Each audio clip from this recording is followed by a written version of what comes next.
Sigurður Ingi Rúnarsson, hvað segja menn eftir svona leik? Ég er svekktur, ég er gríðarlega svekktur. Mér fannst þetta var náttúrulega bara góður leikur, 2 mjög góð lið, en mér fannst ég átt að gera pínu meira til að sigra leikinn. Það tókst ekki alveg. Það var, bæði liðin voru að spila frábæra körfubolta bara í allan tíma.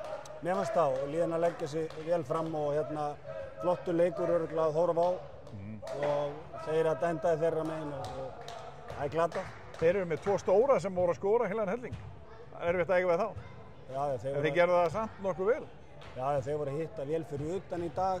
Þeir eru náttúrulega bara alvöru leikmenn og það var svo sem ekkert sem við ætlum endilega að taka frá þeim þar.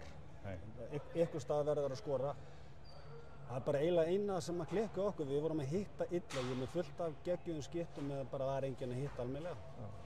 En svona, já, það er þetta gamla góða. Þeir eru með bakið upp við bekkinn, sem maður segir. 2-0 undir og eru að fara á krókinn.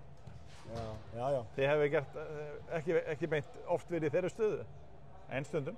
Það hefur alveg komið fyrir og eins og ég segir saman hvernig staðan er núna, næsti leikur er bara einn leikur og við bara einbyttum okkur á honum og gerum allt til að vinna hann. Svona smá vafatriði hérna í lokinn, dómar, tæknivíti á Tæsjón og svona, hvað segir það? Ekki neitt, ég vil ekki ræða það.